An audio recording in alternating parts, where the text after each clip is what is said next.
आप सबको जय मसीह की।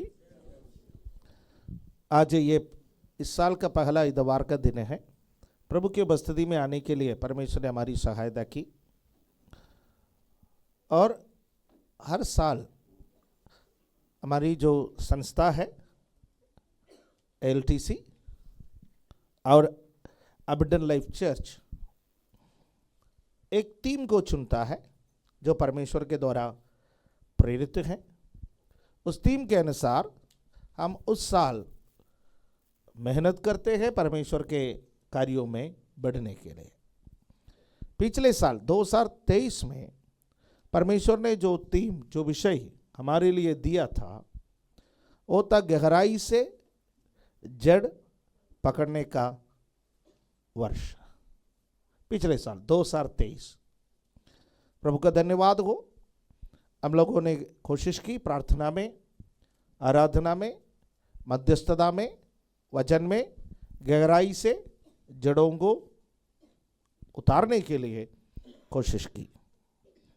हमें से कुछ लोग कामयाब हुआ, कुछ लोग अभी भी कोशिश में हैं। ये जो संघर्ष है वो जीवन भर चलता रहेगा।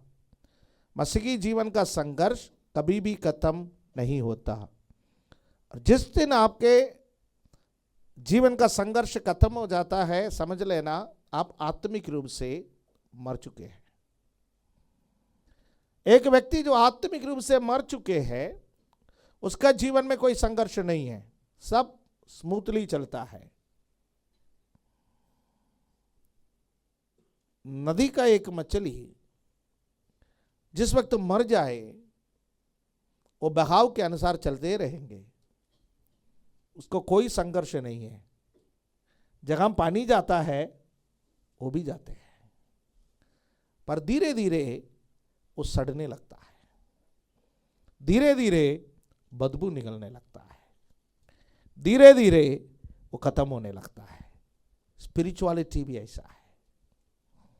जिस वक्त आपका आत्मिक जीवन का संघर्ष खत्म हो जाता है, आप स्टिल हो जाता है, आप निश्चल हो जाता है।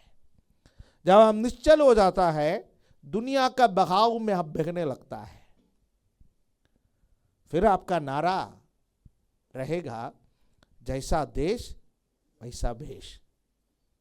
फिर आप दुनिया के सामने बहते बहते बहते बहते, दुनिया के सिद्धांतों में आप बहते बहते आप चले जाएंगे और आपके और मेरे जीवन से ऐसा स्थिति आ जाए, बदबू और सड़न के अलावा कुछ भी उत्पन्न नहीं होता। पर एक मछली यदि जीवित है, वो नदी में है, तो आप कभी भी बहाव के अनुसार नहीं जाएंगे। वो हमेशा बहाव के खिलाफ तैरने का कोशिश में है। उसका प्रगति बहाव के विरोध में तैरने से आता है। और यदि मछली कहे ये बहाव मेरे लिए बहुत कठिन है, ये लहरें मेरे लिए बहुत कठिन है, मैं संघर्ष करना छोड़ दिया, तो उसका मौत निश्चित है। पर वो कभी हिम्मत नहीं हारती। छोटी सी छोटी मछली भी उस बड़े बड़े लहरों का, वो बड़े बड़े बहाव का सामना करते हुए आगे को बढ़ते जाता है। प्यारों, ये हमारा आत्मिक जीवन का भी सच्चाई है। ये 2024 में हम संघर्ष करें, ये 2024 में हम आगे बढ़े। बहाव हमारे विरोध में होगा, लहरें हमारे विरोध में होंगे, कई प्रकार के आंधी और तूफान आ सकते हैं, कष्ट और नष्ट भी हमारे जीवन में हो सकता है। यीशु ने कभी किसी से लुभावने वायदे नहीं की कि मेरे पीछे आओगे सब कुछ ठीक रहेगा। यीशु ने कभी नहीं कहा। यीशु ने कहा, आकाश के पक्षियों को बसेरा और लोमड़ियों का भट्ट होते हैं, पर मनुष्य का पुत्र को सिर धरने का भी जगह नहीं है। आना चाहता है तो आओ। किसी ने पूछा, गुरु तू कहां रहता है? उसने कहा, आकर के देखो। वचन में लिखा है, चक्कर के देखो कि परमेश्वर कितना भला है। मेरे प्यारों, पर उनमें से एक भी कभी अनाथ नहीं हुए। हालेलुया। मछली पकड़ने वाले पतरस को प्रभु ने वहां से बुलाया और कहा, मेरे पीछे हो ले, मैं तुम्हें मनुष्यों का मछुआ बना दूंगा। अपना व्यवसाय उसने छोड़ दी, अपना काम उन्होंने छोड़ दी, सब कुछ छोड़ करके यीशु मसीह का पीछे चले, पर भूखे नहीं मरा। भूखा मरने का कभी नौबत नहीं आया। यीशु ने उसका जीवन का हर जरूरत को पूरा किया है। पतरस के लिए यीशु ने किया है, आपके लिए मेरे लिए भी प्रभु करेगा। हालेलुया, आमीन। ये 2024 में जो वर्ष हमारे लिए, जो थीम हमारे लिए मिला है, वो है ईयर ऑफ इंक्रीज, वृद्धि का वर्ष। पिछले साल हम जड़ पकड़े हैं, इस साल हमें बढ़ोतरी आना है। वी नीड टू ग्रो, हमें प्रभु में बढ़ना है, हमें इंक्रीज होना है, बढ़ोतरी प्राप्त करना है। बढ़ोतरी प्राप्त करने का कई तरीका है, वृद्धि प्राप्त करने का कई तरीका है। उसमें से एक तरीका मैं आज आपसे शेयर करना चाहता हूं। वो एक तरीका है, प्रभु में इंतजार करो, प्रभु की उपस्थिति में इंतजार करो। आज कई वचन मैं आपके सामने बांटना चाहता हूं। यशायाह नबी का पुस्तक 40वां अध्याय उसका 31वां पद आरंभ में हम पढ़ेंगे।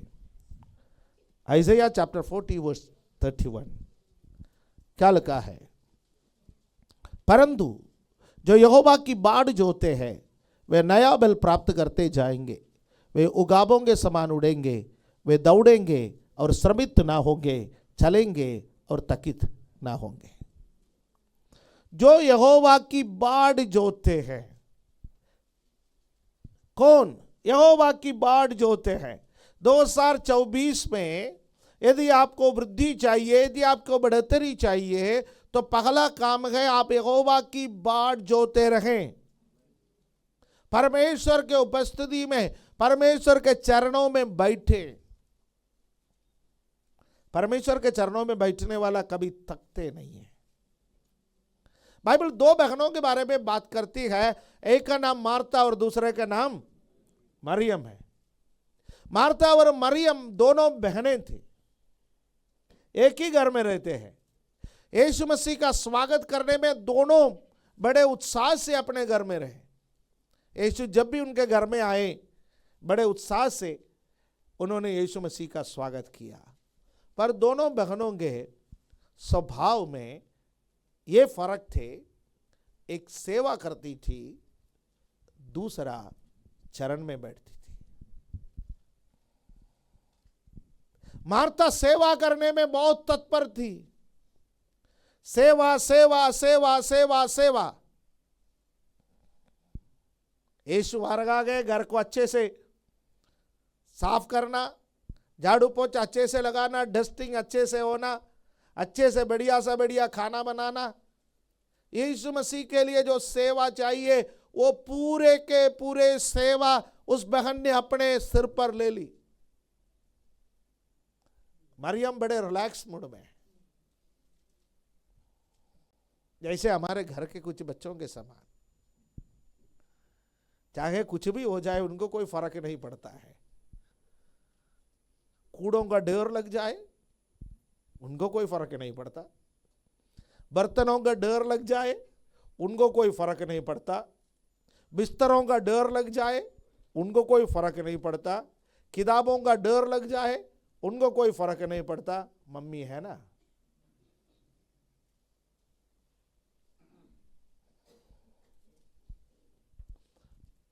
यदि आप ऐसा आलसी बच्चे हैं तो आप मम्मी के विरोध में ये वचन इस्तेमाल कर सकता है। मरियम यीशु मसीह के चरणों में बैठी, मैं भी बैठ रही हूं। मरियम तो यीशु मसीह के चरणों में थी, आज के बच्चे मोबाइल के चरणों में हैं। फर्क केवल इतना है। मार्था सेवा करते करते करते थक गई, पर यीशु मसीह के चरणों में जो बैठी है वो नहीं थकी। थकने वाला शिकायत करता है। जब आप शिकायत करता है इसका क्या अर्थ है? आप थक गए, आपके पास अब क्षमता नहीं रहे, आपका ऊर्जा खत्म हो गए।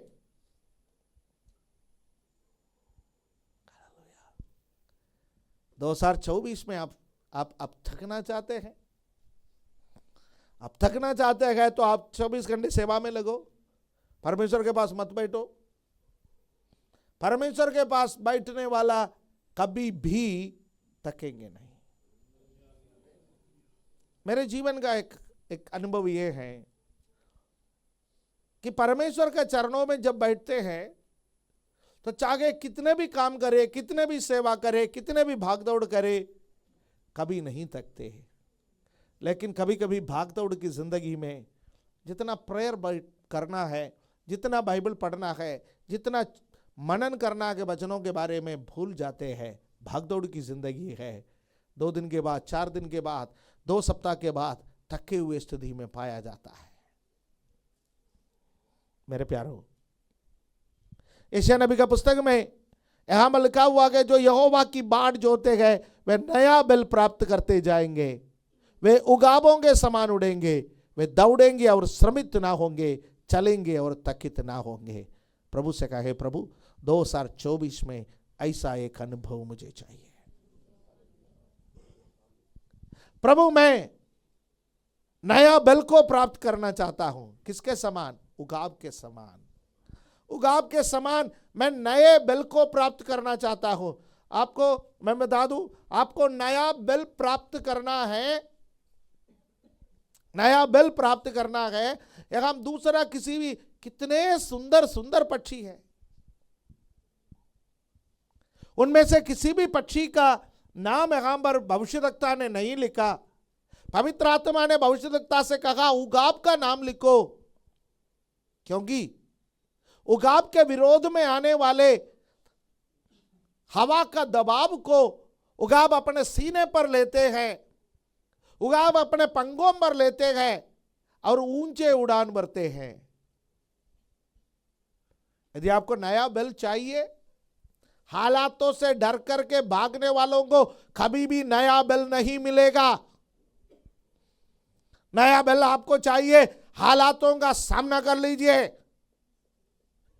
हालेलुया।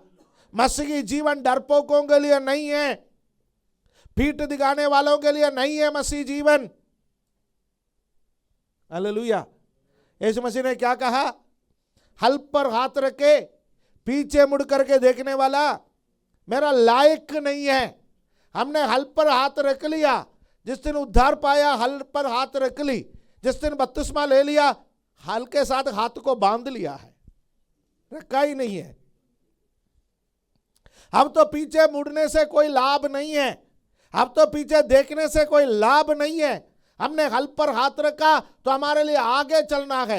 यदि हम पीछे मुड़ करके देखेंगे, प्रभु कहेगा मेरा आत्मा इससे प्रसन्न नहीं है। हालेलुया। नया बल हमें चाहिए तो हमें उगाब के समान हालातों का सामना करना है। हालेलुया। विपरीत परिस्थिति आता है तो यह मत समझना कि मैं नीचे दब जाऊंगा। विपरीत परिस्थिति हमेशा आपको मजबूत बनाता है। जब भी आपके विरोध में आंधी आए, जब भी आपके विरोध में तूफान आए, वो विपरीत परिस्थिति हमेशा आपको और मुझे मजबूत बनाता है। इसलिए जब विपरीत परिस्थिति आता है, परमेश्वर को क्या कहोगे? प्रभु ये मुझे कमजोर करने के लिए नहीं आया है, ये मुझे और मजबूत करने के लिए आया है। हालेलुया। Praise the Lord. मैं मजबूत बनकर के उभरूंगा, मैं मजबूत बनकर के उभरूंगा, मैं मजबूत बनकर के उभरूंगा। हालेलुया। आमीन। जिंदगी हमें बहुत कुछ सिखा देता है। वे नया बल प्राप्त करेंगे, वे उगाबों के समान उड़ेंगे, वे दौड़ेंगे और श्रमित ना होंगे, चलेंगे और थकित ना होंगे। यशायाह नबी का पुस्तक 54वां अध्याय उसका 2 पद में आएंगे। 54:2, आइज़ाया 54:2। जल्दी दौड़ेंगे, कुछ पदों से आपका प्रदर्शन करा करके प्रभु वज में आएंगे। अपने तंबू का स्थान चौड़ा कर और तेरे डेरे के पट लंबे किए जाए, हाथ मत रोक, रस्सियों को लंबी और खूंटों को दृढ़ कर। हालेलुया। क्या लिखा है? अपने तंबू का स्थान चौड़ा कर। अपने तंबू के स्थान चौड़ा कर। आपका विश्वास का तंबू का स्थान चौड़ा हो जाए। हालेलुया, आमीन। एलिशा के पास एक बहन आई, मेरे पास एक समस्या है, कर्जे में डूबी हुई हूं, मैं एक विधवा स्त्री हूं, मेरा पति प्रभु का सेवक था, अब मेरे पास जीवन निर्वाह करने का कोई साधन नहीं है। जिनसे कर्जे ले रखे गए वो लोग आएंगे मेरे बच्चों को पकड़ के ले जाने के लिए। भविष्यवक्ता, मेरी सहायता करना। तुम्हारे घर में क्या है? मेरे घर में एक हांडी तेल के अलावा कुछ भी नहीं है। एक हांडी तेल तो है। भविष्यवक्ता ने कहा, जाओ पड़ोसियों से खाली बर्तन ले आओ, थोड़े ना लाना, थोड़े ना लाना। बर्तन लाना है तो बहुत सारे बर्तन लाना, बड़े बड़े बर्तनों को लाना। उसके बाद तेल को उंडेलना। और बाइबल में लिखा है, जहां बर्तन खत्म हो गया वहां तेल भी खत्म हो गया। हेलो, जहां बर्तन खत्म वहां तेल भी खत्म। आपका विश्वास जितना लंबा है, जितना चौड़ा है, जितना विशाल है, प्रभु आपका जीवन में काम भी ऐसा ही करेगा। हालेलुया, आमीन। ये बिल्कुल सच है। जब भी कोई सच बात बता दिया जाता है तब घंटी बजता है, राइट?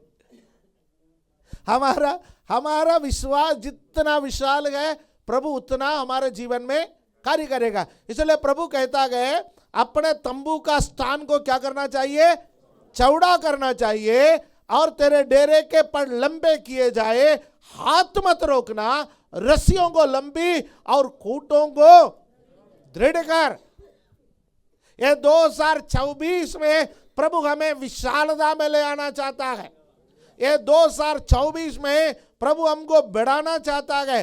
प्रभु हमको वृद्धि देना चाहता है। प्रभु हमको उन्नति देना चाहता है। प्रभु नहीं चाहता है कि कर्जे के नीचे हमेशा दबे रहे। प्रभु नहीं चाहता है कि बीमारी के नीचे हमेशा दबे रहे। प्रभु नहीं चाहता है कि आंसुओं के नीचे हमेशा दबे रहे। प्रभु चाहता है कि हम ऊंचे हो जाए, हम चौड़े हो जाए, हम बड़े हो जाए, हमारे तंबू और चौड़ा हो जाए। हालेलुया, आमीन। पहला इतिहास अध्याय 4 उसका 10वां पद में हम क्या पढ़ते हैं? First Chronicles chapter 4 verse 10। और याबेस ने इस्राएल के परमेश्वर को यह कहकर पुकारा, भला होता कि तू मुझे सचमुच आशीष देता और मेरा देश बढ़ाता और तेरा हाथ मेरे साथ रहता, और तू मुझे बुराई से ऐसा बचा रखता कि मैं उससे पीड़ित ना होता, और जो कुछ उसने मांगा वो परमेश्वर ने उससे दे दिया।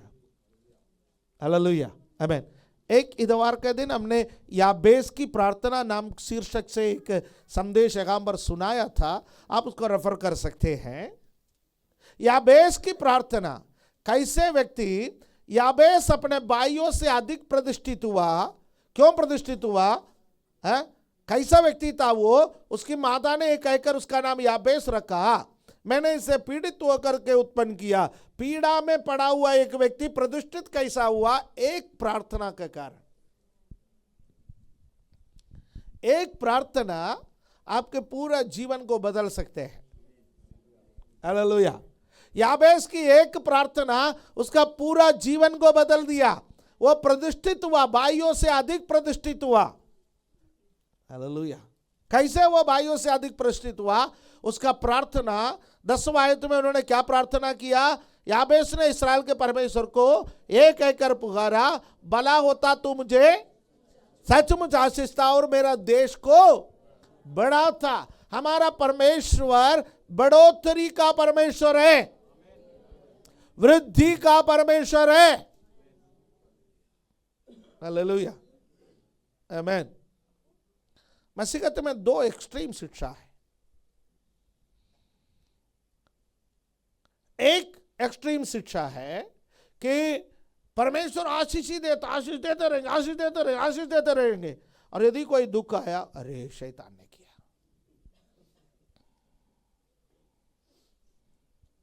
आशीष कौन देता है?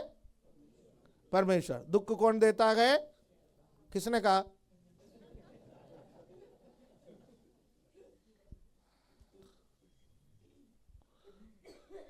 अच्छा, मैं बता देता हूं, अब ठीक तरह से समझ लेना। आपका बच्चे का बर्थडे पर, ठीक है ना, आपका बच्चे का बर्थडे पर आप गिफ्ट खरीद के देते हैं। नहीं देता है तो दे दीजिए। फॉर एग्जाम्पल, ठीक है, गिफ्ट खरीद के दे देता है, उसके लिए केक खरीद के दे देता है, उसको घुमाने के लिए ले जाता है, बच्चा बहुत खुश है। ओह मेरा पापा हो, हाँ मेरी मम्मी हो, I love you so much. है जिस दिन बर्थडे पर गिफ्ट खरीद के दी, जिस दिन घुमाने फिराने के लिए लेके गए, उस दिन पापा, उस दिन मम्मी बहुत अच्छे हो।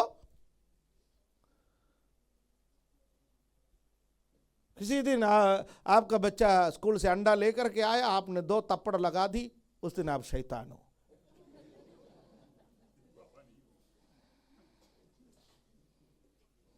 हाँ मेरे पापा होते तो केक खरीद के देते, हाँ मेरी मम्मी होते तो घुमाने के लिए ले जाते, आपने मुझे 2 थप्पड़ लगाया तो आप शैतान बन गए।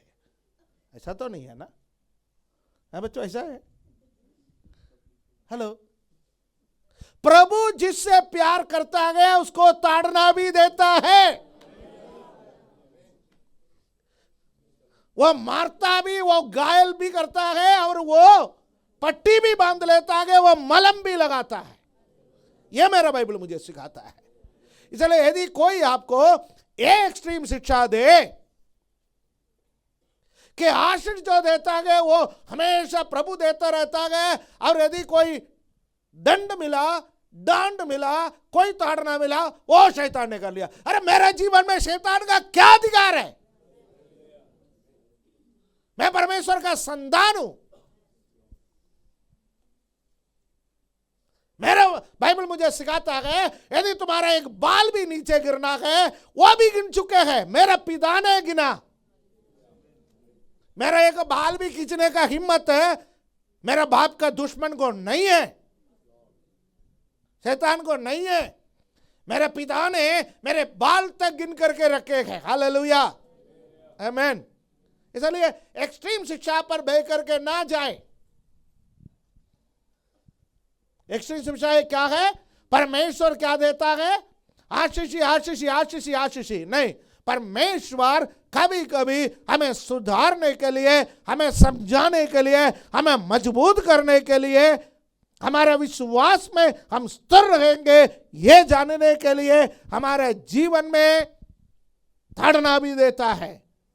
और जो ताड़ना से पक्का हो जाता है वो सक्षम निकलता है। हालेलुया। वो कभी भी परमेश्वर को छोड़ करके कहीं भी नहीं जाता है। हालेलुया, आमेन, आमेन।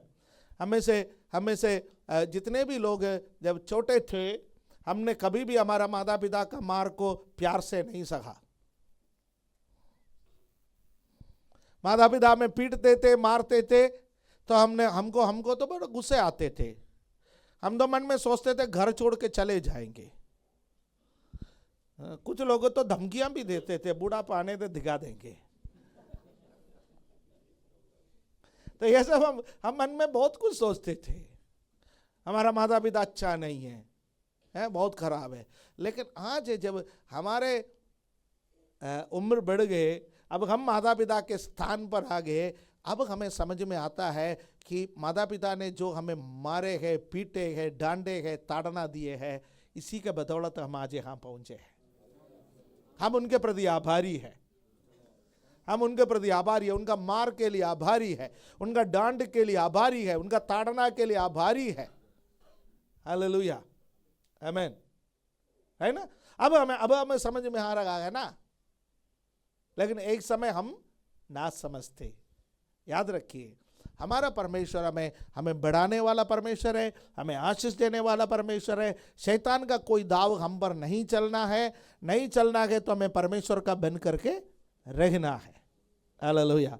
इसलिए दो एक्सट्रीम शिक्षा पर मत जाइए। आशीष केवल परमेश्वर देता है और बाकी जो चीजें हैं वो सब शैतान देता है। मेरे जीवन में शैतान कुछ भी नहीं दे सकता है। यदि वो कुछ मेरे पास लेकर के भी आ जाए तो मुझे नहीं चाहिए। शैतान का दिया हुआ कुछ भी नहीं चाहिए। शैतान भी दे सकता है। कैसे दे सकता है? दानियल को परमेश्वर बड़ा करना चाहा, दानियल को परमेश्वर बढ़ाना चाहा, और शैतान को पता चल गया ये दानियल ऐसा जाएगा तो ये एक दिन इस जगह पर बैबिलोन में परमेश्वर का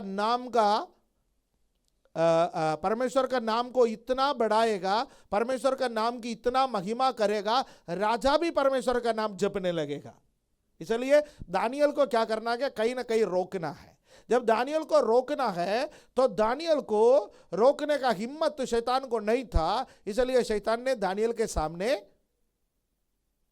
एक पेशकश की। कौन सी पेशकश की? दानियल, ये ले ले, राजा का भोजन ले ले, राजा पीने वाला मदिरा ले ले, राजा के मेष में बैठ करके खा सकता है, राजा के बराबर बैठ करके खा सकता है। यदि तुम राजा के बराबर बैठ करके खा सकता है, राजा का मेष में से खा सकता है, तो तुम बड़े आदमी बन जाओगे। और दानियल को पता था कि यह परमेश्वर की ओर से नहीं है। सब पैसा जो आता है सब परमेश्वर की ओर से नहीं है। सब आशीषें जो आता है वो परमेश्वर की ओर से नहीं है। जब आपको गिराना होता है, शैतान आपको क्या करेगा? शैतान आपका क्या करेगा? हाँ, जवान बच्चों सुनिए, सारे आई लव यू परमेश्वर की ओर से नहीं है।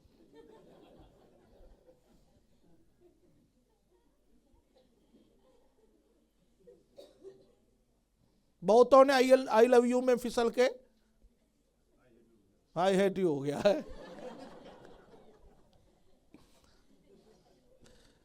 कोई चिकनी चुपड़ी बातें करके आपके पास आ जाए, उसको जांचने का आत्मा आपके अंदर हो। इसलिए पवित्र आत्मा का एक वरदान है, उस वरदान का नाम है आत्माओं की परख। आत्माओं को परखो, सामने वाले के आत्मा को परखने का कृपा मांगो। प्रभु ये क्यों मुझे पैसा देगा? ये मुझे क्यों स्पॉन्सर करेगा? ये मेरे को क्यों बढ़ाएगा? ये मेरे को घूमने के लिए क्यों लेकर के जाएगा? इसका मन में क्या है? ये परखने के लिए मुझे कृपा दे। जवान लोगों, आपको खास तौर से इन दिनों में परखने की आत्मा की जरूरत है। कुछ बच्चे कह रहे हैं नए साल में शुरू हो गया फिर से। बेटा मैं ये नहीं बताएंगे तो आपको कोई शायद बताएंगे नहीं। सब थोड़ा शर्म के कारण अरे यही थोड़ी बच्चों से बात करना है सोच करके पीछे बैठ जाएगा।